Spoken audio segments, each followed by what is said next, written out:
I'll see. Okay, should we get going? All right, it's just past 3:30, and I'd like to welcome our panelists and commentator, as well as everyone in the audience, to the session on Reconstruction in Indian country. I think you'll be very glad to be here, at least in the ether. Let me just say, just a little bit. As we know, the last few years have seen an interesting shift in research and perspective on the Civil War and Reconstruction era. It hasn't simply involved incorporating the Trans-Mississippi West and Native people into the story that had been unfolding for at least 30 years. It has, in fact, instead demanded a reconceptualization of the era itself when considered in a national and continental as opposed to a regional north-south scale. I think the panel this afternoon offers us really excellent examples of this new orientation.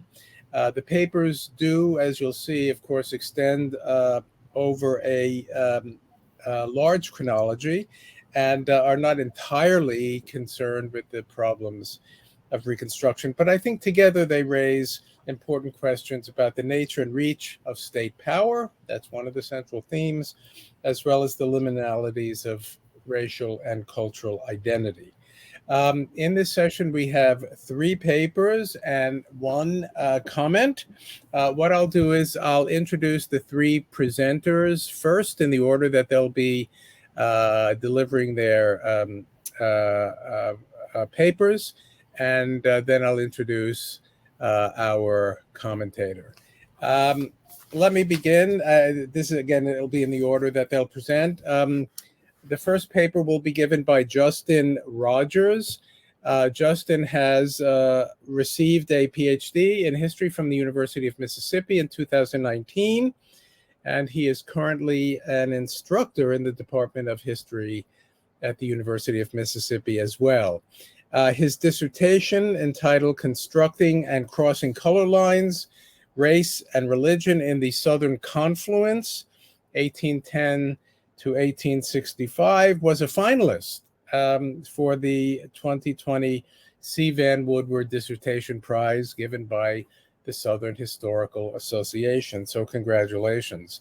The second paper will be given by Jennifer Andrella. Jennifer is currently a PhD candidate at Michigan State University, in the midst of writing and probably hoping to complete a dissertation that's entitled When the War Raged On, Montana Territory, the Politics of Authority and National Reconstruction. I neglected to mention the title of Justin's paper, which is A Black Native Woman's Fragile Self-Liberation, Race and Identity in the Old Southwest After Indian Removal. Jennifer's work, as I said, she's writing a dissertation on the Montana Territory, the politics of authority and national reconstruction. She has received fellowship support from the American Historical Association, the Society of Civil War Historians, and the Newberry Library. And her paper is entitled How Indigenous Resistance and Settler Localism in Montana Territory Determined the Limits of National Reconstruction. And the third paper will be delivered by Alexandra Stern. She received her PhD from Stanford in 2020 and is a political historian of 19th century America and Native America, with a focus on the Civil War and Reconstruction era. Currently, she is an ACLS postdoctoral fellow and substitute assistant professor at the City College of New York, and is in the process of revising her dissertation for publication under the, at least title for the moment, Native Reconstruction. She has also been very much involved as a consultant in Indian law cases, as you'll get a sense of at the conclusion of her paper. And that is, she'll be talking about Reconstruction violence in Indian Territory and the expansion of federal power through jurisdiction. So, Justin, why don't you get us going? All right. Well, thank you. First, I want to thank the conference organizers for making this virtual format possible. Second, I want to thank Elena Roberts for inviting me and Alex and Jen to form the panel on this topic. And I'm also grateful to Steve and Kristen for so graciously taking the time to chair and comment on this session. And of course, thank you to everyone in the audience for being here. I'm looking to our discussion. And finally, I want to acknowledge that I'm coming to you from Oxford, Mississippi, the ancestral homeland from which the Chickasaw people were forcibly removed. And I also acknowledge that this is a place that sustained the institution of chattel slavery. And so with that said, my paper begins with the narrative of an enslaved woman named Bombazell who self-liberated in 1850s Mississippi. Bombazell's story emerged from a 1903 newspaper article titled The Yellow Rose of Schoonah, published in the Calhoun Monitor in northern Mississippi. And so on a stormy and snowy night during the winter of 1852, a young woman, aged about 22 years, approached merchant John McCord's store in Calhoun County, Mississippi.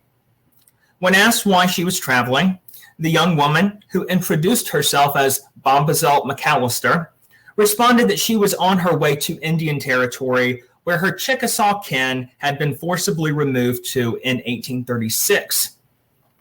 After the death of her mother, a Chickasaw woman, and her father, a white man who left Mississippi with the Chickasaw people, Bombazell lived with her grandmother until her passing. Then Bombazell lived with a white family who taught her dressmaking, reading, and writing. Even still, Bombazell could, quote, not forget my brothers and sisters in the Indian nation, and at last resolved at every hazard to make my way to them, end quote. That night, Bombazell took shelter from the storm with white residents. Ultimately, Bombazell remained in Calhoun County, and she earned a reputation for making dresses for elite white women. Community members noting Bombazell's, quote, rather dark complexion and long, dark, and wavy hair nicknamed her the Yellow Rose of Schoonah, a reference to her physical appearance and to the nearby creek. Merchant John McCord, quote, fell desperately in love with Bombazell and they married. By the spring of 1853, Bombazell had settled in the community. While continuing to make dresses, Bombazell also developed a reputation as a firm manager of those enslaved by her husband. That same spring, a traveler named Ulysses McAllister arrived in the community to inquire about a missing woman who fit Bombazell's description. When McAllister learned about Bombazell's marriage to McCord, her skill as a dressmaker, and her newfound status as a woman enslaver, he replied, quote, that's my Negro. She is almost white in appearance and is very smart, end quote. McAllister exposed Bombazell as a woman who he had enslaved and escaped to freedom. In the end, McCord's marriage to Bombazell was invalid under state law due to her black enslaved status, and McAllister took Bombazell. As punishment, McAllister sold Bombazell and used the proceeds to buy himself a new house. This is where Bombazell's story ends, at least in the 1903 newspaper article. We might dismiss that 1903 newspaper article as the product of the turn of the 20th century Jim Crow white racial panic, but extant scattered antebellum records document those involved in Bombazell's life. According to state and territorial census records, slave schedules, and land deeds, both McCord and McAllister resided on lands that were part of the Chickasaw Cession of 1832, and they each held significant numbers of Black people in bondage. For example, between 1850 and 1860, McAllister enslaved anywhere between 14 and 45 Black people, ranging in age from 1 to 45, with 6 designated as quote-unquote mulatto. Beyond the 1903 newspaper article, Bombazell herself never appears in government documents by name. And a 1922 fire destroyed the Calhoun County Courthouse, which would have housed legal documents for her marriage to McCord. Bombazell does, however, emerge as Mary Anna Payne, the subject of an 1852 fugitive slave advertisement that McAllister placed in regional newspapers, including the Memphis Weekly Appeal. The ad, though with an incorrect date and citation, also appeared in Harriet Beecher Stowe's A Key to Uncle Tom's Cabin, published in 1853, to provide evidence for the composites that Stowe created in her novel. The ad corroborates several of the 1903 newspaper article's details, including Bombazell's approximate age, physical appearance as a, quote, light mulatto woman, and her literacy. And so during initial research, I thought that I might interpret Bombazell's plight as merely one component showing the malleability of racial lines in the antebellum South. Her story still certainly illustrates this point. In piecing together shards of evidence, I realized that Bombazell emerged at the center of a broader narrative about slavery and freedom in the aftermath of Southeastern natives' dispossession and forced removal to the West. Broadening the contours of Bombazell's life reveals not only her story, but also the lives of enslaved people, especially women, whose lived experiences expose the connection between an indigenous Southern past and a vision of freedom that enslaved people may have imagined existed in the North American West. Even though Bombazell's attempt at self-liberation failed in the long term, it still reflected a continual reconstituting of identity that removal and the realities of slavery dealt to enslaved people, especially those who claimed indigenous descent or those who may have remembered the presence of indigenous peoples in their ancestral homelands. And so in this paper, I look at three different ways that Bombazell's presence illuminates these larger processes and the intricate connections among indigenous enslavers, white settler enslavers, and enslaved people, both in Mississippi and farther westward.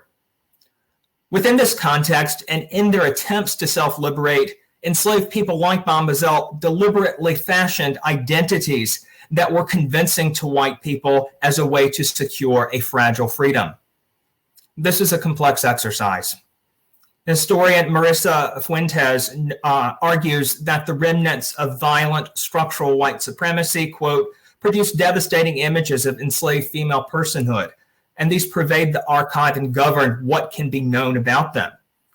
In a similar vein, the literary scholar Saidiya Hartman observes that enslavement stripped an enslaved person's history to bare facts and precious details. I cannot fully uncover Bombazell's interior motives, fears, and terror as a self-liberated woman, and I do not want to flatten her experiences. I can, however, reconstruct the ways Bombazell secured her brief freedom through her connections to or memories of an indigenous past by analyzing how she used her physical appearance, dressmaking skills, and literacy. In doing so, I rely upon evidence provided in the newspaper article, fugitive slave ad, census rolls, slave schedules, and land deeds that record her presence and the presence of those who immediately surrounded her. To corroborate what may or may not be known about Bombazell's life, I use testimonies of formerly enslaved people from northern Mississippi, mission records, letters, and memoirs. These documents indicate that Bombazell held a multifaceted self-identity constructed for her own benefit, and she possessed the knowledge to navigate white spaces with agility. I argue that Black Indians like Bombazell held a threeness or a triple connection to Americanness, Africanness, and Indianness. Bombazell may have retained knowledge of Chickasaw practices and kinship regardless of her access to tribal kinship networks. Black Indians experienced alienation from both Native and white societies due to their enslavement. And within both indigenous and white nations, Black Indians faced the ever-present threat of sale, regardless of connections to kin. So first, I'll examine the ways in which Bombazell deployed her background and appearance to her advantage. The possibility exists that Bombazell understood Chickasaw kinship and matrilineal practices and used that knowledge when she told Calhoun County residents that her mother was a deceased Chickasaw woman. At the same time, it is possible that Bombazell had a black enslaved mother and a white enslaver father. Whether or not Bombazell biologically descended from an indigenous mother is not the issue. What matters is that she understood that her background and behaviors needed to be plausible enough to pass as non-black among white settlers. The presence of Black Indians in the southeastern United States attests to the legacy of southeastern Indians' enslaving practices. The movement and migration associated with Indian removal and white Americans' westward expansion brought the descendants of Choctaws, Creeks, and Cherokees into Chickasaw's ancestral homeland in northern Mississippi. Like Bombazell, other enslaved people claimed descent from southeastern Indian groups. In WPA interviews conducted during the 1930s, former bonded people recalled a multiracial South. Rebecca Brown Hill recalled her maternal grandfather, quote, a white Choctaw Indian who sold Harriet, my grandma, and kept Mama and her brother. Anna Baker recalled the relationship between her maternal grandfather, quote, a full-blooded Indian, likely Cherokee or Creek, and her maternal grandmother, quote, a full-blooded African. In more recent oral histories conducted during the 2000s, descendants of formerly enslaved people made special note of their grandparents' alleged native descent. Macy Farrell remembered that her Aunt Florence interacted with native people who, quote, would look at her, they would say, I see my blood in you. At the same time, McAllister's identification of Bombazell as, quote-unquote, mulatto in his fugitive advertisement leaves open the possibility of descent from a white father and black mother, the result of the ever-present threat of sexual exploitation for enslaved women. Macy Farrell's paternal grandmother, Sally Ward, was born from a sexual relationship between her enslaved black mother and her white enslaver, Ward. Generations of the family describe the relationship between Farrell's great-grandmother and Ward. Quote, anytime you hear them saying, I'm a blood ward, that meant that the slave owner was their father, and the rest, they would say, was bought, end quote.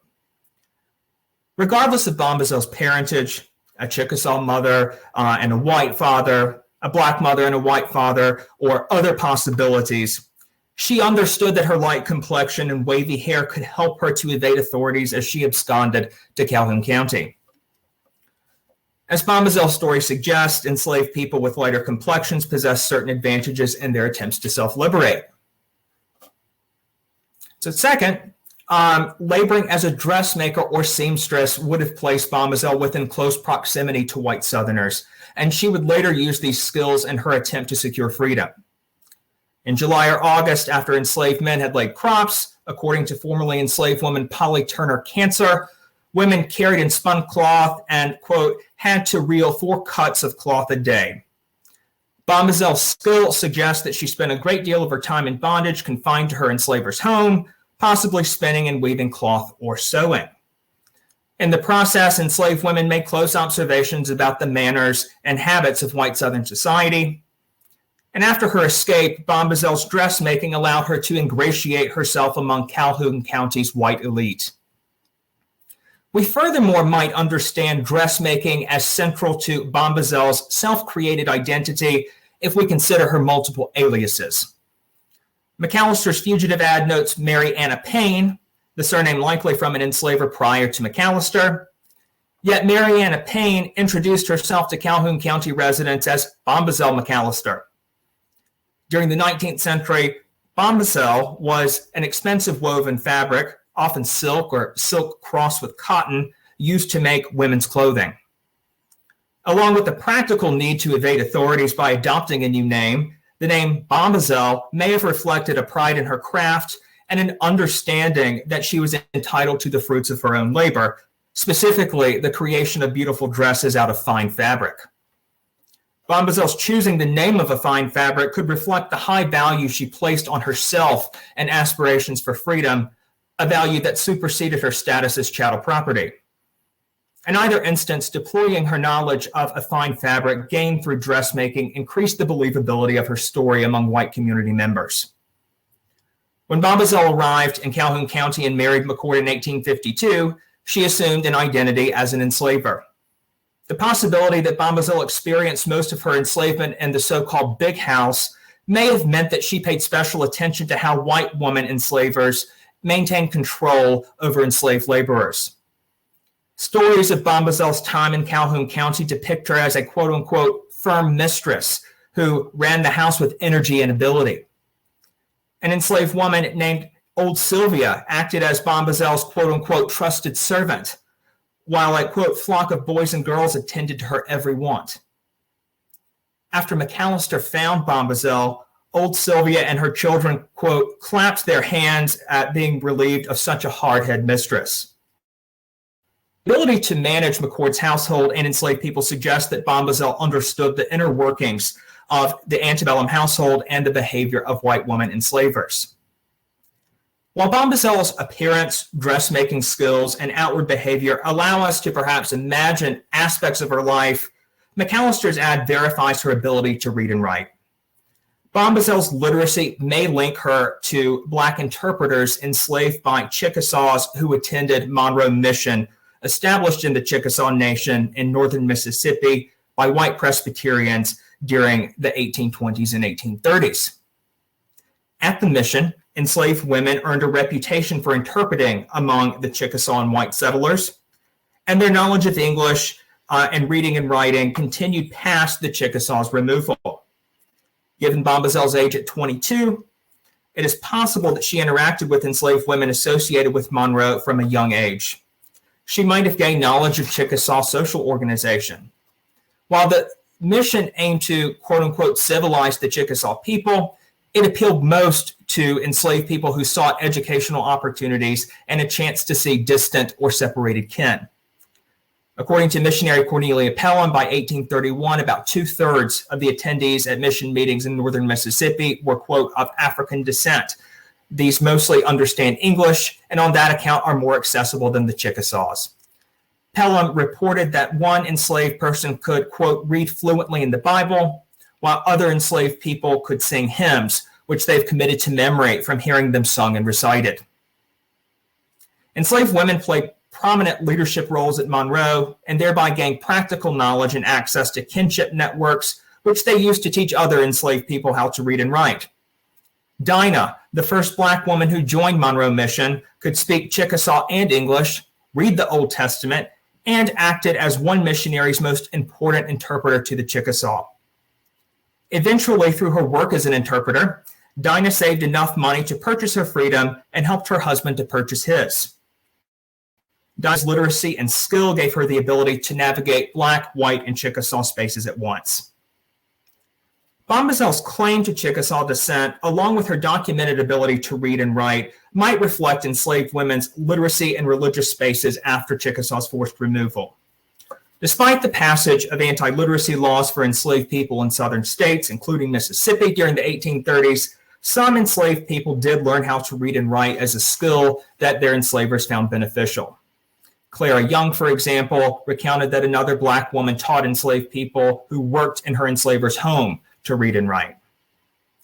But ultimately, McAllister's description of Bombazell's ability to, quote unquote, read print in his fugitive ad reflected his fear that literacy contributed to her flight. Whether an enslaver sanctioned or punished enslaved people for reading and writing, education could give enslaved people an avenue through which they could articulate and act upon personal dignity, a political and social reality antithetical to the debased state of enslavement. And so to conclude, while Bombazell's attempt at self-liberating failed in the long term and pointed to the physical, emotional, and mental degradation and violence of slavery, it also reflects a continual reconstituting of identity that enslaved people faced during the 19th century. Indian removal did not erase the memory, knowledge, and desires of Black Indian people to realize their freedom, reconnect with kin, or repair broken ties, with an eye towards the possibilities that might have existed in the West. Even if Bombazell did not descend from a Chickasaw mother, The Chickasaws' historical presence in northern Mississippi created unique opportunities for enslaved Black people to mold identities for their own advantage. Although present-day scholars will never know Bombazell's interior thoughts, surviving documentation presents a compelling case of a mixed-race, literate, and strategic enslaved woman who understood tenuous circumstances to claim freedom, however fragile. Thank you.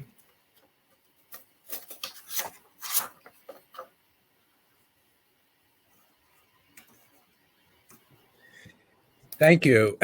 I've unmuted Jennifer. You're up next. All right, thank you so much. Like Justin, I would also like to begin by thanking the conference organizers, the amazing work of Maggie Riley and Steve Berry for their tech support and making sure everything goes smoothly today. Thank you to Elena Roberts for organizing this panel, and a huge thank you to Kristen and Steve for your thoughtful comments and for chairing today. I am presenting from East Lansing, Michigan, which occupies the ancestral, traditional, and contemporary lands of the Anishinaabe, Three Fires Confederacy of the Ojibwa, Odawa, and Potawatomi peoples. So let me attempt to share my PowerPoint. I've only tried this about 50 times so far. All right. All right, can everyone see that? I can't see the chat anymore, so if someone could shout out and say that you can see it, we're good. I can see it. Perfect, thank you. All right, my presentation today is titled How Indigenous Resistance and Settler Localism Determine the Limits of National Reconstruction. Representative James Ashley, a radical Republican from Ohio, embarked on a tour of the American West in late summer 1865. As chairman for the House Committee on Territories, Ashley delivered several speeches that not only affirmed his support of settlers' needs, but also articulated their part in Reconstruction.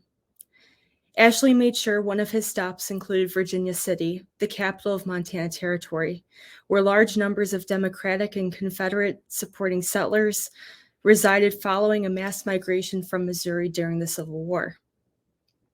On a mid-July morning, Ashley addressed the crowd on the steps of the Virginia Hotel on Wallace Street.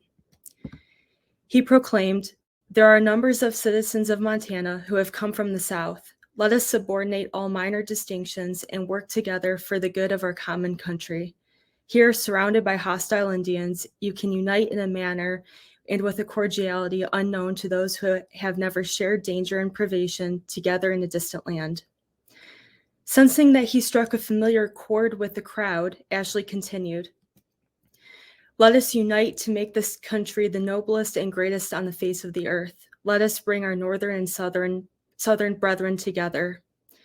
By shifting attention towards what he perceived to be the real enemies of the United States, Ashley communicated to his listeners that they were vital participants in determining the course of Reconstruction in the West. If Montanans achieved the harmony that Ashley described, they would be rewarded with statehood. Ashley's shared concern over both the political character of Montana and the future of the nation were symbiotic halves that illuminate the national nature of Reconstruction. As a politically contentious territory, Montana offered a dynamic testing ground for Reconstruction's social, political, and economic objectives. This paper draws on the third chapter of my dissertation to investigate how Reconstruction was communicated, interpreted, and shaped during the formative years of Montana Territory. Throughout the 1860s, the growth of territorial newspapers and other communications networks brought a sense of permanent security and representation to a settler population that became increasingly sedentary. Newspapers like the Montana Post and the Montana Democrat were significant vehicles for nationalizing Reconstruction, while also circulating their own ideas about community and power. They also exemplify the importance of an infrastructure of communication to an expanding settler state. The emergence of such networks paralleled increasing territorial and federal action against Montana's indigenous communities at a time when there were critical national debates about citizenship and civil rights. In response, Indigenous individuals and communities exercise their own lines of communication, often directly through state channels like Indian agents and council meetings.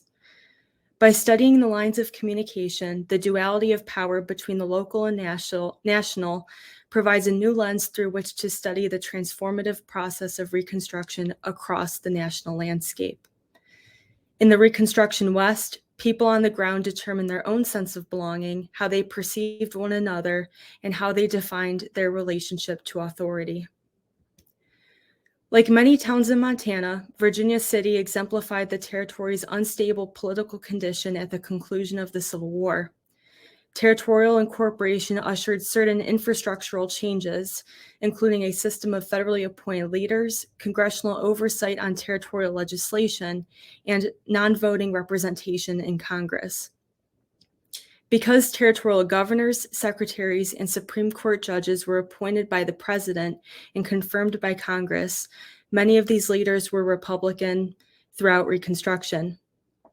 Such conditions influenced how the predominantly Democratic settler population perceived and interacted with the state, resulting in local modes for cultivating interpersonal, community, and civic relations. The press emerged in this transformation as a powerful accessory within state formation and profoundly shaped Reconstruction discourse in the West. The Montana Post became Montana's first regular edition newspaper in August 1864, just 4 months after territorial incorporation, and established a print shop in Virginia City. The Post was a devoutly Republican paper committed to the Union cause and conveyed itself as an ally to the party's territorial leadership. Within the next year, a rival newspaper, the Montana Democrat, found strong local support by catering to readers' fears of federal oversight and racial equality. Likewise, the Democrat formed an alliance with the territorial secretary, Thomas Francis Meagher, a Union Democrat who often served as acting governor when Governor Sidney Edgerton left the territory on business. Such partnerships further illuminate how newspapers constructed a sense of political stability among communities of readership and became a staple of political life in the territorial West. In March 1866, the Montana Democrat reported on a delegation of Montana citizens who met with President Johnson to showcase that the territory had the, quote, correct political sentiments, unquote, and a deep commitment to the administration. In response, Johnson affirmed that Montana indeed had a place in the post-war nation, stating, "Let us then join in this great work of restoration. Any aid or assistance that can be given here in the progress and in the consummation of this great work of building up new states, as well as in the restoration of all the former states, you will find me a willing and cordial helper." Johnson's dedication to state building in both the South and the West was marked by a particularly momentous occasion in Virginia City several months later, the completion of the first telegraph line from Salt Lake City. The Montana Post wrote in celebration, quote, "Montana is no longer an unknown territory. Absent friends and relatives who may be separated from us by a chasm of several thousand miles can converse with us and make us feel that we are dwelling in cherished homes in the States," end quote.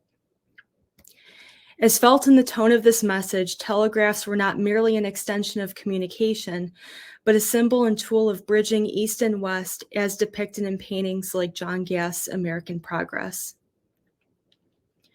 The development of a strong communications infrastructure and its ability to convey the power of an expanding settler state intersected with increasingly violent policies against Native Americans.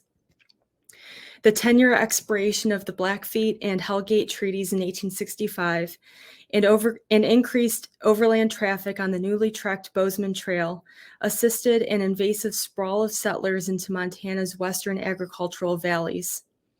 As promised by treaty, the Blackfoot Confederacy, Gros Ventre, Kootenai, Kalispel, and Salish nations were guaranteed the occupation and use of these valleys for their own agency-sanctioned farms. The discontinuity of treaty obligations in 1865 was the result of a broader pattern of abandonment in territorial Indian affairs and bureaucratic discrepancies. Until 1869, territorial governors also served as the superintendent of Indian affairs, a responsibility that most wholly neglected or abused. For example, Governor Sidney Edgerton failed to submit required annual reports to the U.S. Commissioner of Indian Affairs for the first 2 years of the territory's existence. Alternatively, Edgerton and subsequent governors were far more invested in organizing a volunteer militia to police the region's native communities and guard overland trails and mail routes. The tradition of maintaining a standing volunteer militia expanded greatly between 1865 and 1868, causing an administrative rift between territorial leadership, the U.S. Army, the Bureau of Indian Affairs, and native communities. It also exemplifies the widespread emergence of the Reconstruction era stockade state that scholars Gregory Downs and Kate Mazur have described, in which a collection of civilian and military outposts spotted the southern and western landscapes with competing jurisdictional authority. The ability of territorial governments like Montana to exercise such power within this stockade state exemplifies the limitations of federal control, especially in distant places. After Edgerton's sudden departure in late 1865, acting Governor Thomas Marr expanded the Montana Volunteers under the pretext of securing overland trails. The post-war emigration of settlers into Montana alarmed local Native communities, who responded with sporadic attacks as well as larger strategic maneuvers like the Lakota-led Washitu-Opamihe-Wichaktepi, or commonly known as the 1866 Fetterman Fight. The Commissioner of Indian Affairs annual report described the hostilities as shocking, yet an attribute of Native customs because, quote, they have no newspapers to relate their success and have to make ocular exhibitions to their enemies and friends as proof of their vengeance and success, end quote. The Commissioner's correlation between the scale of attack and the absence of Native newspapers echoes the popular assumption that Native Americans did not have advanced communicative practices and were thus antithetical to U.S. state building. The Fetterman Fight was more than just a spectacle, however, and when placed in the context of Indigenous diplomacy and interpersonal relations with U.S. Indian agents, these actions proved to be pivotal in closing the Bozeman Trail in 1868. The vulnerability of transportation and commerce on overland routes concerned acting Governor Marr, who sought an additional cavalry force from the War Department as early as December 1865. General William T. Sherman, commander of the Military Division of the Missouri, denied cavalry support to Marr, citing a lack of sufficient evidence. Sherman went on to articulate the unique post-war challenge he faced. A still more important question is now under debate, whether to the hostile Indians we are to add all the white people of the South as permanent enemies to be watched and kept in subjection by military force. As soon as those are determined, we can arrive at the approximate estimate of what troops can be spared from Montana. Unable to allocate troops for Montana, Sherman's letter details the realities of military mobilization after the war and the primacy of occupation in the South. Although the federal government did have vastly expanded wartime and post-war powers, the national landscape during Reconstruction, especially in the West, more closely resembled a patchwork of competing federal, territorial, and indigenous powers. Back in Montana, Indian agents filed multiple complaints against acting Governor Marr and criticized the territorial press for escalating a manufactured crisis. In 1867, Augustus Chapman, a Flathead agent, submitted a scathing report of Marr's behavior to the Commissioner of Indian Affairs. Acting Governor Marr's Indian War in Montana is the biggest humbug of the age, got up to advance his political interest and to enable a lot of bummers who surround and hang on him to make a big raid on the United States Treasury. Neither did I hear of a single boat that had been disturbed by Indians on the Missouri River, the many statements made in newspapers to the contrary notwithstanding. Similarly, George Wright of the Blackfeet Agency elaborated upon such criticisms and added that agency towns had become hostile sites to Native Americans. In one instance, Wright observed that a party of 20 white residents ran up to the river's edge, firing their guns at a group of 11 Blackfeet and killing one as they attempted to cross the river and visit the agency. After the incident, the agent noted that the Blackfeet and their Gros Ventre allies continued to avoid Fort Benton out of concerns for their safety, and also requested that Wright transfer the agency north, away from white settlements. In 1867, the mysterious murder of John Bozeman, the trail namesake, sparked what one historian described as a classic frontier panic throughout the territory and gave Marr the justification he needed to raise 800 volunteers to staff the militia. Newspapers like the Montana Post ran a variety of accounts regarding the murder, certain it was the Blackfeet who attacked Bozeman and that they were strategizing an even larger attack on the nearby Gallatin Valley settlement. One militia recruiter advanced the claims to persuade volunteers, stating, quote, "The report is that they will attempt to enter the valley at 3 different places, have all their plans matured, and the settlers are completely panic-stricken," end quote. After the plea, the recruiter acquired 300 signatures on a petition to expand the volunteer militia and staffing several passes throughout the valley. Over the course of the next several weeks, however, the militia never encountered the alleged force of Blackfeet. The lack of activity was a common pattern among Montana volunteers and speaks to the necessity of propagating crisis to not only justify the militia's existence, but to maintain a standing army that provided financial security and resources. After Marr suddenly died in July 1867, Johnson's Democratic appointee, Governor Green Clay Smith, assumed control over the Montana Volunteers.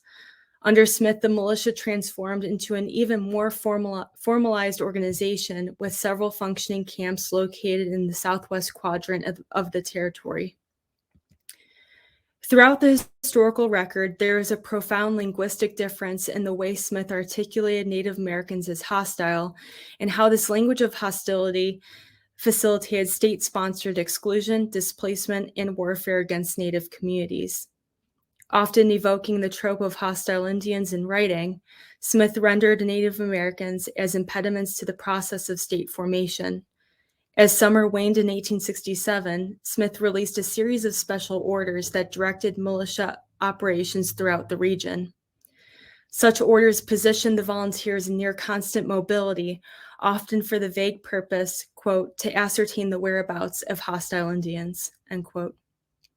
On another occasion, Smith procured 10,000 rounds of ammunition and 100 muskets to meet a petition filed by residents in Missoula.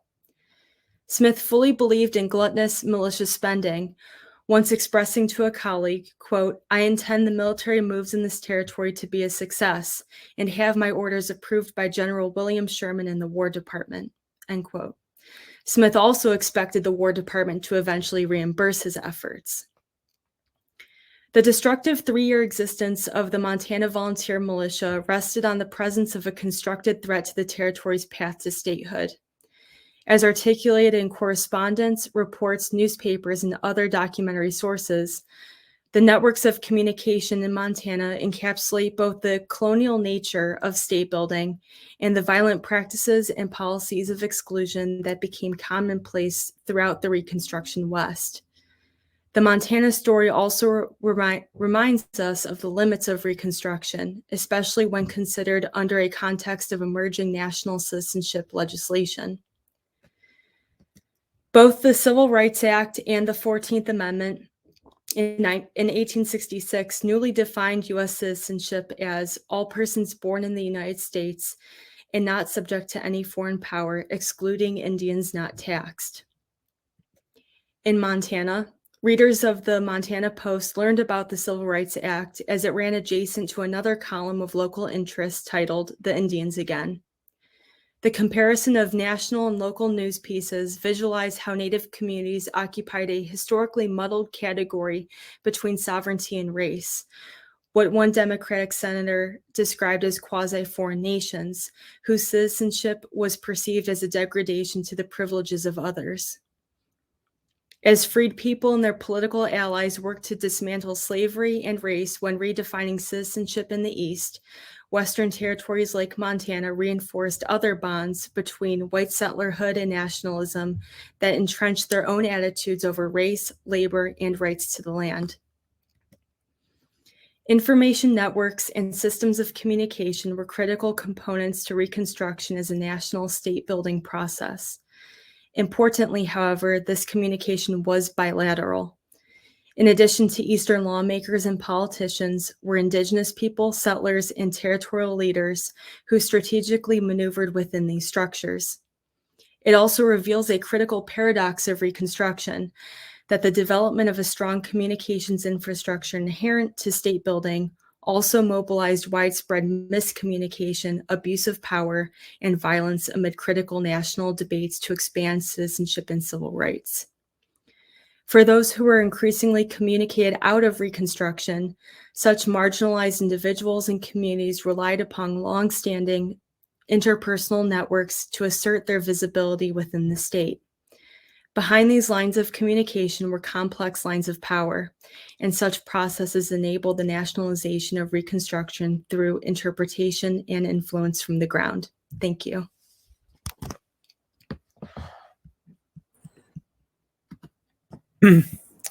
Thank you, Jennifer. Alex? Okay, let me see if I can share this screen here. Okay. That should do it. So hi, everyone. Thank you so much to my fellow panelists for their scintillating topics. I've been so excited to hear what you are all working on. Just had the titles to go off of, but I would also like to echo the thanks of Dr. Elena Roberts, Drs. Elliot West and Stacy Smith, who originally helped us put together this panel, and of course, Dr. Steve Hahn and Kristen Ortell, who came in at the last minute, saved our bacon, and are here with us today. So thank you so much. I teach at City College, which occupies the traditional, ancestral, and unceded lands of the Lenape people, past and present.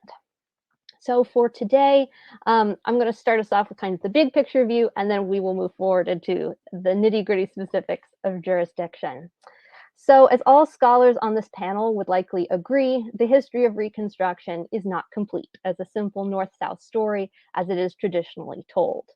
My work as a historian explores how 19th century America's Indian problem challenged the consolidation of federal US authority and sovereignty in the wake of the Civil War. Like other historians influenced by Elliot West's Greater Reconstruction paradigm, I contest the treatment of Reconstruction as a discrete period of federal reform limited to the South between 1865 and 1877. Instead, I propose that Reconstruction is better understood as a series of national political reforms united by a commitment to four central principles: free labor, individual private property ownership, a homogeneous citizenry, and the supremacy of federal power.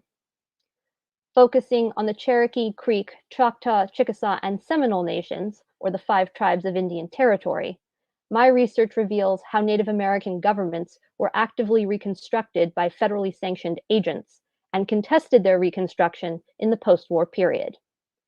The history that I am writing of the contours of Reconstruction in Indian Territory is also part of a wider historical process and experience in Indian country I call Native Reconstruction. Federal Indian policy was an essential element of Reconstruction, and we therefore cannot account for the period's successes and failures without it. Today, I will be discussing one element of Native Reconstruction, the federal government's attempts to gain greater jurisdictional control over law and order in Indian country as a Reconstruction strategy. Just as the Union's total victory in the Civil War meant an end to alternative political entities in the 1870s and 80s, this was also an age of decline for legal pluralism. To create a nation state with a homogeneous citizenry required a more homogeneous legal culture in which federal power ruled supreme.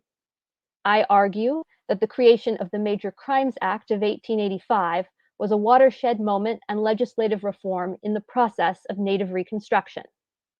With several cases related to this history recently decided by the Supreme Court, I will also briefly discuss the lasting impact of the legal Reconstruction reforms. Although the Civil War officially concluded in 1865, its violence did not. Crime rates increased throughout the South and West in this period. Part of this overall trend, Indian Territory developed a particularly well-known reputation for lawlessness that proved an enticing opportunity for federal agents to attack its robust tribal governments. As Fort Smith's Western Independent reported in August of 1873, quote, "It is murder throughout the length and breadth of Indian country, the rendezvous of the vile and wicked from everywhere, an inviting field for murder and robbery." Looking to dismantle tribal governments as a means to make Indian Territory American, federal reformers seized on reports of crime in the territory as a means to cultivate a context that would justify federal intervention through legal reform.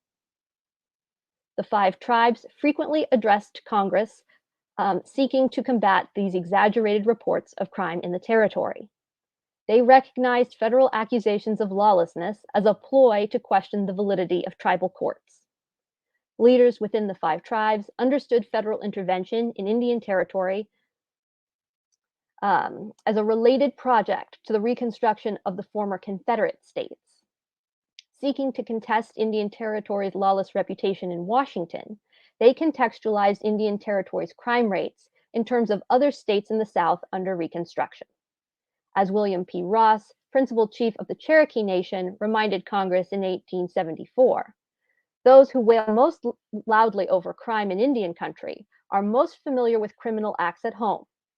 Referencing the assassination of President Abraham Lincoln, Ross reminded the Senate that, in full view of this Congress, murder is frequently committed.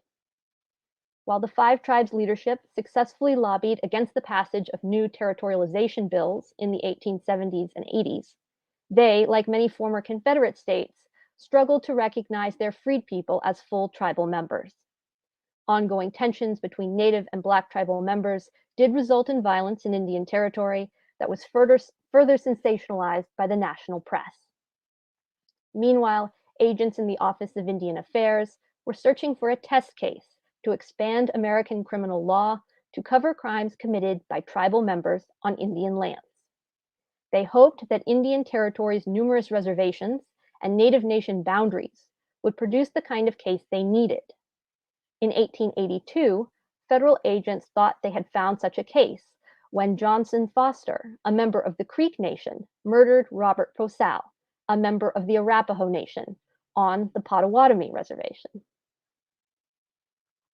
So known as a man of advanced ideas and good judgment, Mr. Posal had traveled onto the Potawatomi Reservation on September 18, 1882, to surrender several of his children to the Sacred Heart Mission School. Returning home through a wooded area with his niece, Posal was shot and killed at some distance, and without warning, by Johnson Foster, a young Creek man of noted dark complexion. After Seminole light horsemen apprehended Foster within a few weeks of the crime, U.S. soldiers took custody at Fort Reno after several members of the Arapaho Nation threatened summary violence upon Foster's arrival at the Cheyenne Arapaho Agency. What initially looked like the perfect case for federal officials to take charge of turned into a comedy of errors as a lengthy debate raged as to which nation, Potawatomi, Creek, Arapaho, or the United States, had jurisdiction to prosecute the murder. Although the Department of Justice and Interior assumed that the federal courts had jurisdiction, complications arose because the crime had been committed, quote, by an Indian upon the person of another Indian upon a reservation to which neither belonged. Careful statutory and treaty examination revealed that jurisdiction rested solely with the Potawatomi tribe, on whose reservation the crime had occurred. But because the federal government had prevented the Potawatomi from establishing their own courts when they had negotiated their relocation to Indian Territory, no court existed to hear the case. As a result, Foster was likely to soon become a free man. Unable to prosecute Foster for Posal's murder, federal law enforcement managed to hold him on older charges of horse stealing and introducing liquor, crimes over which federal courts held sole jurisdiction. However, while in the custody of a U.S. Marshal and his deputy en route to the district court at Fort Smith, Arkansas, Foster murdered the marshal's assistant and made his escape, thereby resolving both his immediate difficulties and the jurisdictional quandary of the United States. Foster was never found. Viewing both the inability to prosecute Foster for Purcell's murder and Foster's escape as significant embarrassments to state law enforcement, federal Indian agents blamed the tribal courts and lack of federal jurisdiction rather than admit their own significant role in why Foster could not be brought to trial by the Potawatomi.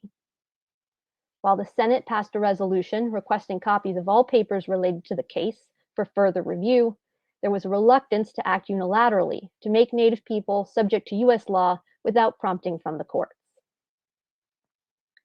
But the Purcell murder was not the only case that federal officials had in the works. In 1883, Brule Lakota chief Crow Dog petitioned the Supreme Court for a writ of habeas corpus, seeking to reverse his death penalty conviction for the murder of BIA-appointed Chief Spotted Tail. Many in Indian affairs hoped the judiciary would act where Congress had not. However, in Ex parte Crow Dog, the Supreme Court unanimously found that federal jurisdiction in the case of crimes committed by Indians against Indians, quote, reversed the general policy of the government as declared by treaty and judicial precedent. According to the court, to extend U.S. law in cases involving Native plaintiffs and defendants would be to, quote, impose the restraints of an external and unknown code onto a people separated by race, by tradition, by the instincts of a free though savage life.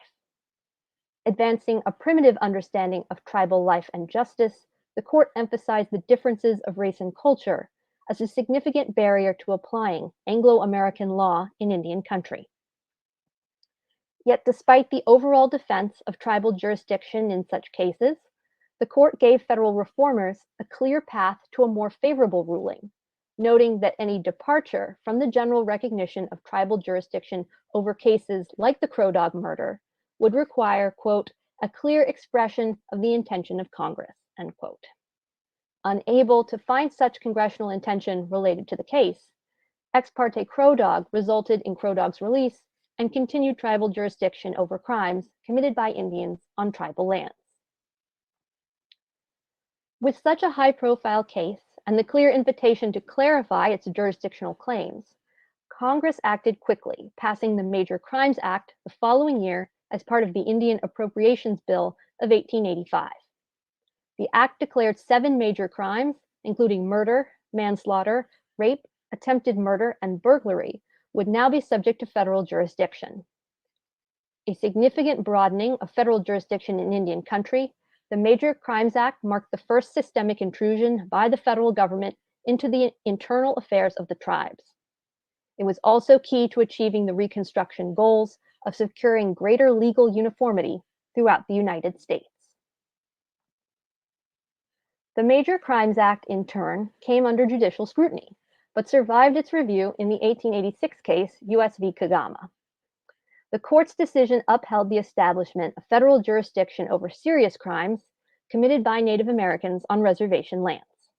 It also articulated a significantly subordinated relationship between Native nations and the United States, as compared to its decision in Crow Dog just a couple years earlier.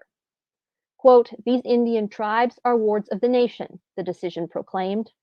They are communities dependent on the United States, dependent largely for their daily food, dependent for their political rights, from their very weakness and helplessness, so largely due to the course of dealing with the federal government and the treaties in which it has been promised, there arises the duty of protection, and with it the power.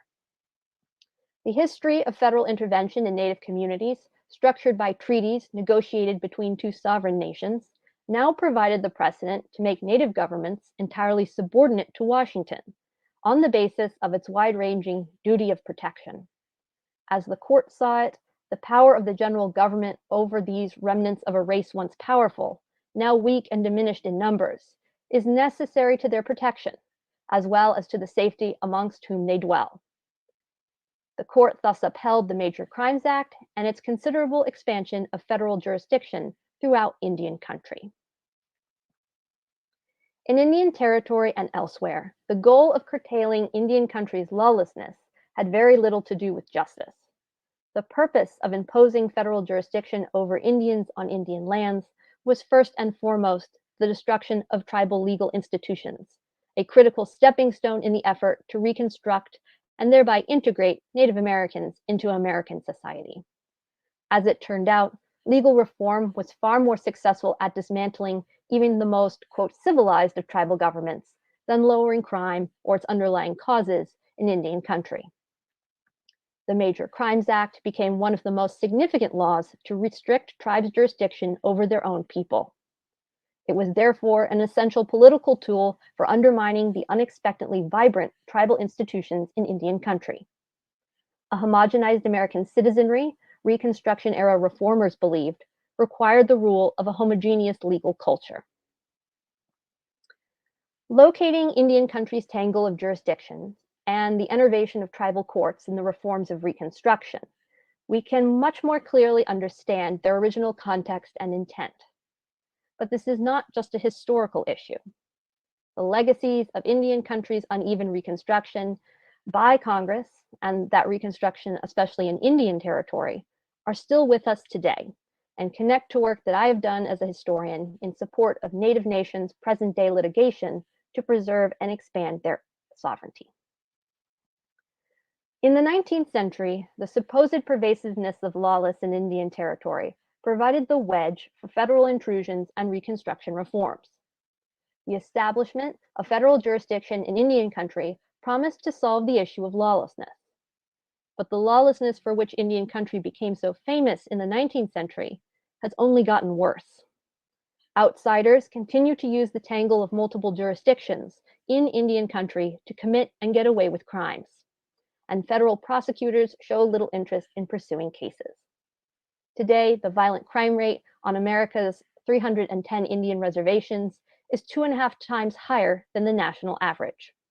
Federal and state limitations on tribal governments' power to prosecute non-natives have left Indian country's women acutely vulnerable. Native American women are 10 times more likely to be murdered than any other group of Americans. They are sexually assaulted or raped at a rate 4 times higher than the national average. The Justice Department, which retains responsibility for prosecuting the most serious crimes on reservations outside of the 6 states where Public Law 280 applies, files charges in only about half of Indian country murder investigations and fewer than 1/3 of sexual assault cases. Yet, as Native people are unable to access the protections of the US legal system, they cannot escape its coercive power. Native Americans today are incarcerated at a rate 38% higher than the national average. These statistics are the direct result of the systemic assault on tribal sovereignty and the disempowerment of tribal governments that Reconstruction in Indian country helped accomplish. In 2020, the Supreme Court took up the case McGirt v. Oklahoma, which asked the court to determine whether the Creek Nation jurisdictionally constituted a reservation. The central question of the case was a Reconstruction question. Had Congress explicitly disestablished the Creek Nation? In a majority decision written by Justice Neil Gorsuch, the court declined to intuit Congress's intentions and simply returned to the rights it had explicitly given the Creek Nation in its treaties. The decision opens with the following. On the far end of the Trail of Tears was a promise. Forced to leave their ancestral lands in Georgia and Alabama, the Creek Nation received assurances that their new lands in the West would be secure forever. Taking a treaty-focused approach, Gorsuch determined the federal government promised the Creek a reservation in perpetuity. Over time, Congress has diminished that reservation. It has sometimes restricted and other times expanded the tribe's authority, but Congress has never withdrawn the promised reservation. A powerful endorsement of treaty rights, the decision also reaffirmed the Reconstruction-era invention of Congress's plenary power in Indian affairs and the preeminence of federal authority. One of the most important federal Indian law decisions in the last 50 years, McGirt v. Oklahoma affirmed the continued presence of the Creek Reservation and the Creek Nation's limited but real jurisdiction over it. The decision also applies to the reservations of the Cherokee, Choctaw, Chickasaw, and Seminole nations, all of whom have similar removal treaties. With their 1866 boundaries restored, despite the state of Oklahoma's ongoing efforts to undermine the court's ruling, it is clear that the citizens of the 5 tribes remain members of 2 nations, both of them remade by Reconstruction. As these recent cases before the court reveal, the legal reconstruction of Indian country, by which the federal government secured criminal jurisdiction, let me go back there, here we go, secured criminal jurisdiction on reservations was unquestionably successful. The creation of the Major Crimes Act was part of a series of messy, yet ideologically unified reforms that advanced the Reconstruction goal of establishing a homogeneous legal system and the supremacy of U.S. sovereignty. This complicated history sheds new light on how the realm of Indian policy served as a critical incubator for the growth of federal power. Meanwhile, federal agents' success in the long term at disempowering tribal governments in the West hints at what a similar commitment to Reconstruction aimed at Redeemer governments might have accomplished in the South. Ultimately, we will not fully understand the beginnings of the modern American nation state without attention to the active unmaking of Native power in the mid-19th century, nor the successes and failures of Reconstruction without Native history. Thank you all so much.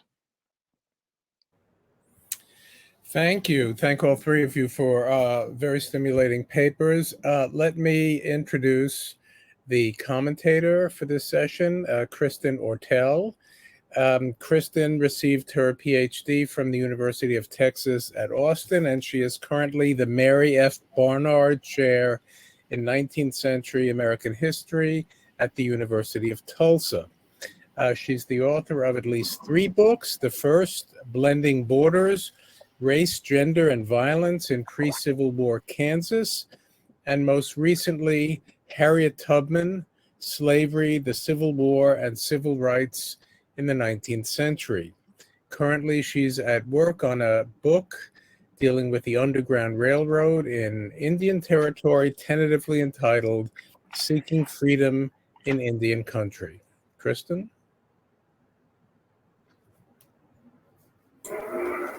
Thank you, Steve. Greetings, Zoom land, or I guess I should say Hop-In land. Thank you to our panelists for these excellent presentations. I'm speaking from TU's main campus, which is located on the Muskogee Creek Nation Reservation, whose tribal members were forcibly removed from their homelands as a result of white supremacist and discriminatory laws. I also acknowledge that the university was first established as a Presbyterian school for Indian girls, with its own history and relationship to the land, tribes, and campus. TU is also located just a few miles from historic Black Wall Street, which was burned down a century ago by white Tulsans. I recognize this foundation and assume the responsibility to share this history and the importance of the land and water that I now occupy. I thoroughly enjoyed reading these papers, which all contribute to a rich, exciting, and growing body of scholarship on the intersection of Southern and Western history. When steeped in scholarship like this, it's hard to believe that these 2 subfields were ever siloed to the extent that during my first SCWH meeting about 10 years ago, 2 well-published scholars of Civil War history looked at me with confusion when I told them how much I had enjoyed reading Claudio Sant's book about slaveholding Creek Indians. These seasoned scholars knew nothing about slaveholders or enslaved people in Indian country. In fact, I'm embarrassed to admit that many Civil War colleagues were equally ignorant a decade ago, and my own blind spots were revealed in the early 2000s as scholarship by Sant, Taya Miles, Barbara Krauthammer, Celia Naylor, and many others began exploding these silos and merging Black and Red histories and histories of the South and the West before and during the Civil War. These 3 papers contribute to that scholarship, and 2 of them take us beyond the war to the Reconstruction period, and all 3 make convincing claims about the necessity of viewing the mid-19th century through a multiracial lens that brings together what has traditionally been defined as Southern and Western history. Justin Rogers gets us started by examining the intriguing life of Bombazell, an enslaved woman who inhabited multiple identities and took advantage of her threeness, as he dubs it, to find spaces that offered her freedom in varying degrees. Though her enslaved status and or Black heritage made her vulnerable to re-enslavement, Rogers argues that, quote, Bombazell held a multifaceted self-identity constructed for her own benefit, and she possessed the knowledge to navigate white spaces with agility, end quote. Her ability to capitalize on her perceived Indianness facilitated her claims to freedom, along with her light skin, literacy, and elite dressmaking skills, according to Rogers. While we cannot know for certain if Bombazell had Indian roots, she claimed she did, and her knowledge about Choctaw culture and her literacy helped legitimate her Indian identity. I really like Rogers' detective work and the way he pulls together possible strands of Bombazell's life to reveal the complexity of race, slavery, and identity in the mid-century South. But I think he makes too much of her dressmaking skills as a ticket to freedom. And I think he could do more with her marriage to McCord, examining it as a tool of identity formation as well. First, the dressmaking. Rogers seems to suggest that Bombazell's knowledge of fine fabrics and intricate dress patterns could help legitimate her assertions of freedom.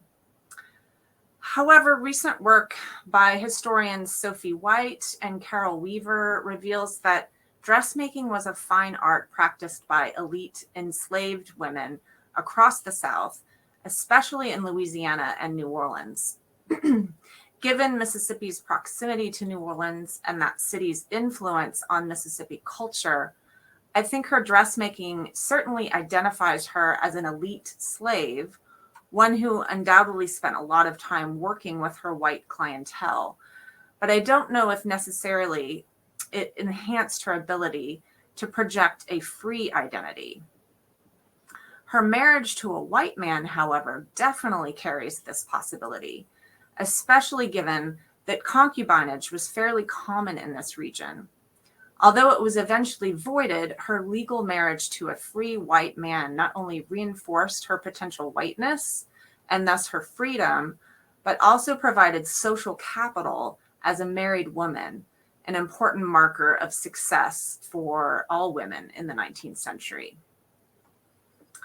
While Rogers' paper shows how one woman could use her perceived Indian identity as a means to secure a free status, Jennifer Andrella's paper reveals how a mutual fear and hatred of Indians helped shore up white American identity in the wake of the Civil War that had split that identity in two.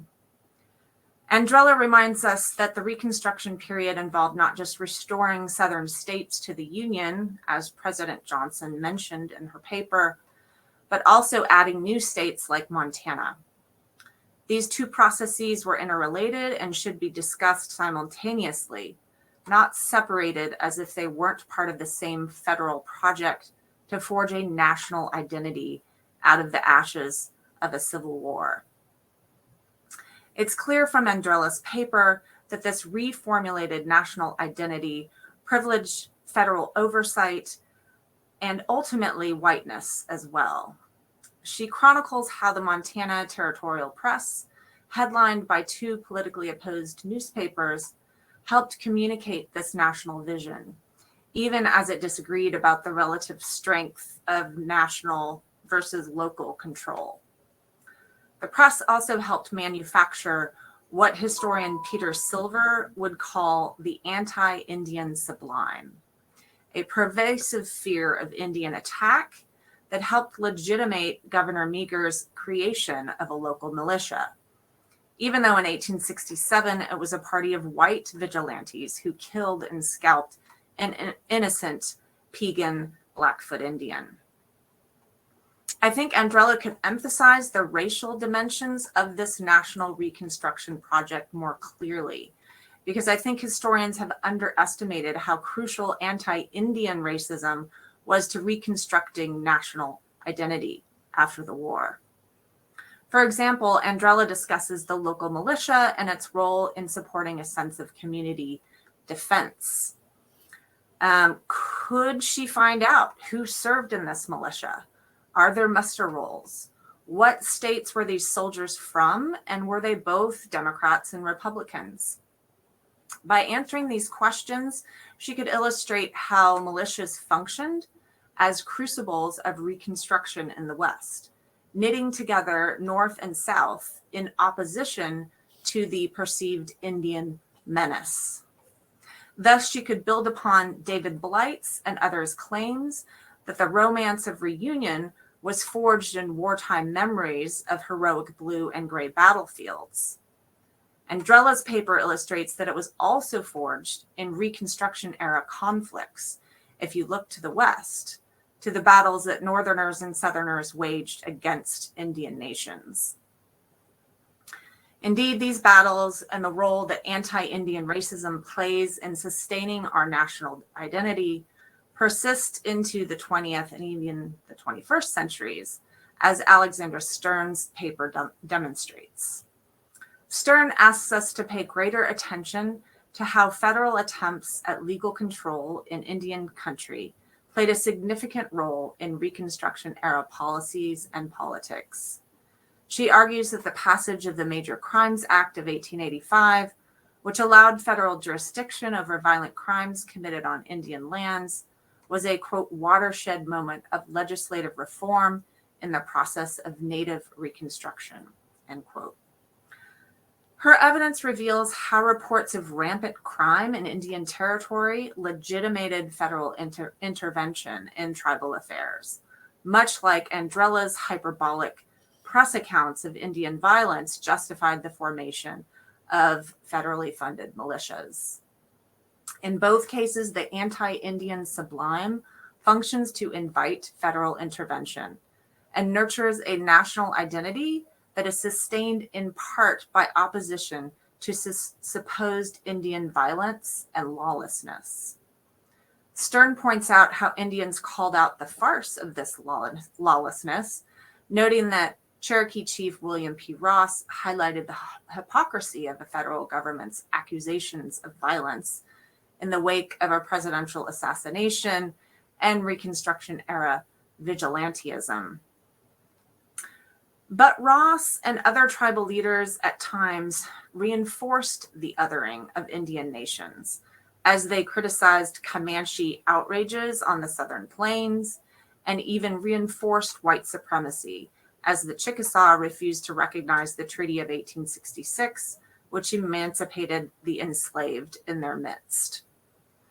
I think Stern could enrich her analysis of this topic by investigating the racist foundations of American legal culture and its flowering in the Reconstruction era. In fact, as her work highlights, the contemporary salience of this history is palpable. Just this morning, I heard the mayor of Tulsa trying to justify his opposition to the McGirt ruling. And it's in the headlines every day here.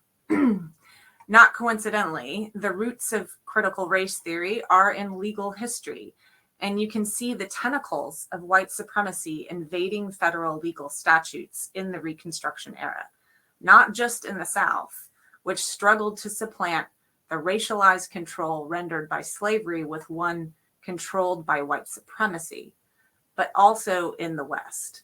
The Crimes Act clearly demonstrates the intrusion of federal law in Indian territory, but I wonder how it plays out in the 19th century and how often it was applied to address legal conflicts in not only Indian territory, but further west. I think Stern's work could be strengthened by exploring how the act functioned in these multiple Indian spaces and whether and how its primacy was questioned in places like Indian territory, where the 5 tribes were in some ways embracing elements of white supremacy that the Crimes Act reinforced.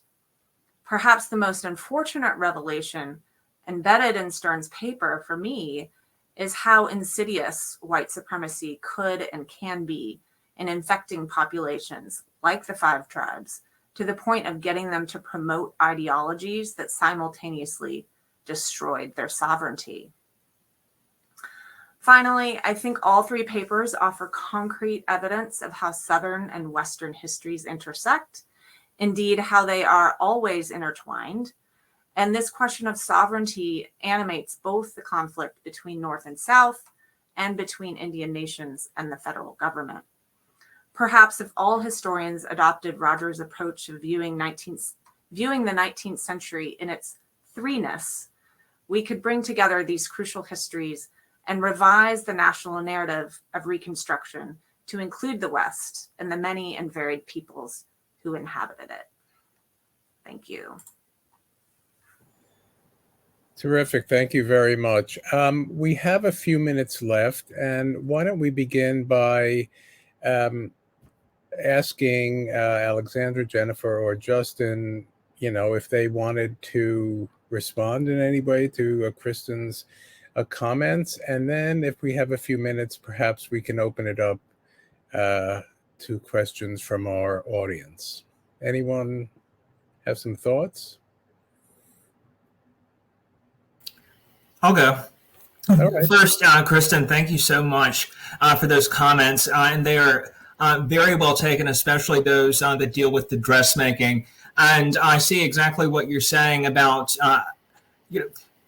doing this detective work and then trying to balance the analysis that goes along with, very sparse evidence. Sometimes, I think it is possible to go a little bit too far. And I can see how I might have done that with the dressmaking, because it's clear that it's wrapped up in her identity, but you're right that that was not what was giving her the social capital.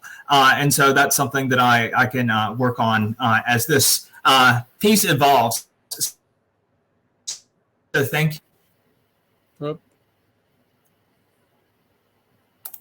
Yes, thank you to Kristen as well for those, apt remarks. I think it is really timely, this sort of this period of Reconstruction. The five tribes really are increasingly turning to a racialized vision of who belongs, and they increasingly seek to discipline out their former freedmen, which actually then becomes another context by which the federal government actually seeks to intervene.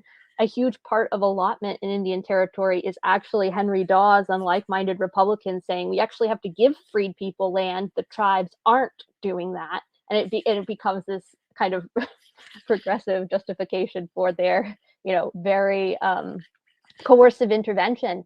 But also in sort of, present day issues now, we have the, ICWA is being challenged. This is the Indian children and their adoption out of the tribes, which has been, a key tool of settler colonialism and cultural genocide for centuries in the United States. But the challenge against it is that it is essentially racist, because it defines Indian children, Native American children, as substantively different than any other category of children.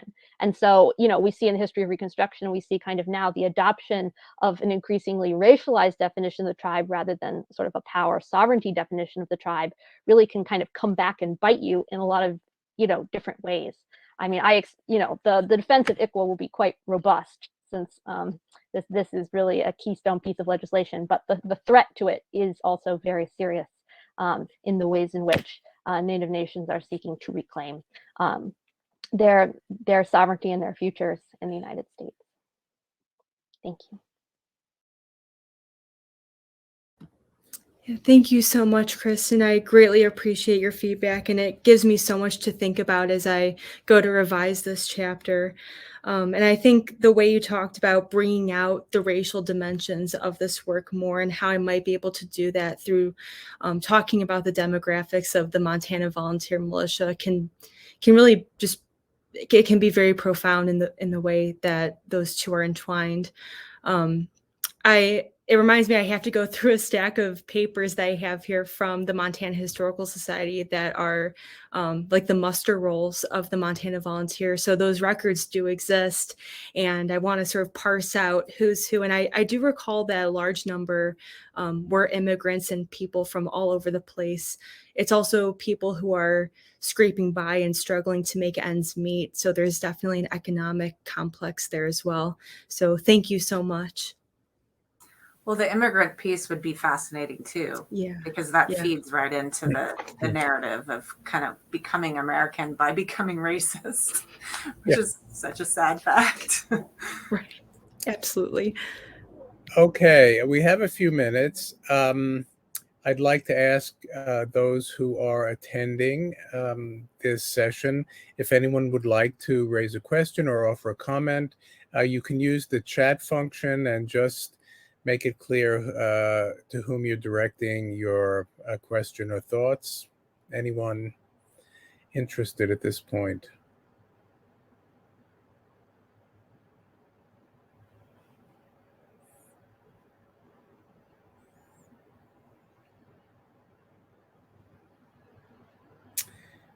I don't see anyone. Well, let me ask a question just about the potential implications of what your work suggests, both in terms of reperiodizing Reconstruction, and second of all, whether your work and thinking about Reconstruction on a national level has changed your thinking about the more conventional view of Reconstruction in the South.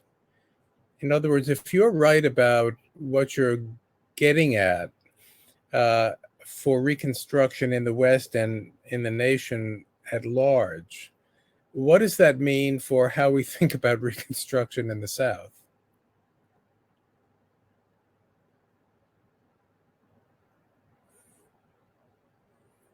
You know, are there new beginning points, new ending points? I know this is a big question, but, you know, certainly for Jennifer and Alexandra's paper, you know, the story seems to draw, I mean, the 1880s seem to be really important here, right? In terms of legislation, I mean, in terms of the laws, and then, of course, the Dawes Act, and, you know, the admission of Montana. It's 89, is that right? Yeah. And, you know, this is a process that's playing out in the West when territorialization moves to statehood after a pretty lengthy process, and where in the South, you know, the withdrawal of federal authority occurs, you know, much earlier, right? So I don't know, you know, what is Reconstruction? Now what do we think? I think the temporal nature especially has to be contextual, which I think is actually historians' strength, is that we focus on details and we're interested, you know, we look specifically. And so, you know, we can still teach our kids, I'm teaching Reconstruction right now, you know, the usual periodization, right? That works very well for the South. But then as you move into different Western places, that time period is going to change. For Montana, it might be to the end of the 1880s.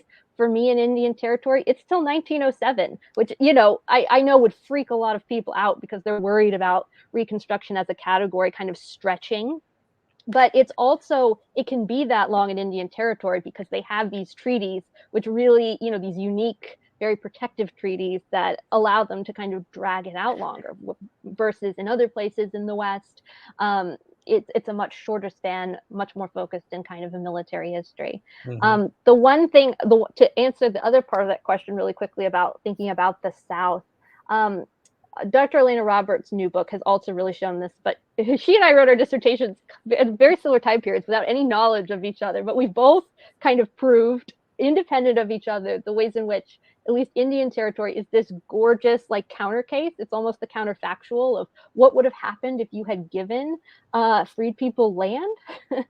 What would that have done to them substantively? And we can actually trace out the origins of essentially Black Wall Street wealth into land allotments that are given through the Dawes Act in Indian Territory. And we can see this substantive growth of wealth. And the economist Melinda Miller at Virginia Tech shows this quantitatively as well. So I think one of the interesting aspects is about the, you know, the limitations of Reconstruction in the West, how right Thaddeus Stevens and Sumner were about land redistribution, and Well, then that how does raise an interesting issue. Yeah, definitely. and then just how important the race of the people whose land is being redistributed really matters. So with white Southerners, you just can't do it. But Native people, that shouldn't be a problem. This is actually going to help them, right, on the way to, citizenship. So, different rules apply. Okay. I think your question about chronology is an incredibly important one. And one of the ways that I've tried to respond to that challenge is by employing spatial methods and thinking about Reconstruction spatially. And one of the ways that I've been able to do that is through reconsidering the territorial process and what that looks like on the ground, not just in Montana, but also at a federal level. Something that I found quite late into the research process was that with James Ashley chairing the Committee on Territories, he was also in charge of piloting the first Reconstruction policies as early as 1861. Of course, they didn't think that the war was going to last that long, and they needed to come up with something for a post-war nation. And so the Committee on Territories seemed like a logical home to start Reconstruction policy. And so a lot of that policy language had a very territorial look to it, and rethinking the shape of Southern states and their processes of government, how they would be readmitted into the Union. Right. So I think those influences are just so important and can't be overstated. Mm-hmm. I mean, certainly one of the confusing things is on the other end, right? As we're beginning to think about emancipation as a more drawn out process, to potentially think, as some people are raising already, the idea of thinking about Reconstruction beginning before the Civil War in a conceptual way. And then, you think about the issue of slavery among Native peoples and slavery and other coercive. And so what does that mean? I mean, what makes, I think, all your work really exciting is that you're kind of laying out a whole series of issues that we need to confront, and possibly, that's going to go into a, new sort of reconceptualization of what, this all means. Undoubtedly, too, going to tie up with, the imperial expansions of the, second half of the 19th century. Well, I will leave it there. I will thank all of you who have attended the session, and especially thank our presenters, as well as the very wide-ranging comments of Kristen Ortell. So all the best to you. Be safe. And I hope next year to see you in person, if in Baltimore. Best of luck with your work, and yes, and take care. Thank you. Thank you. Thank you all.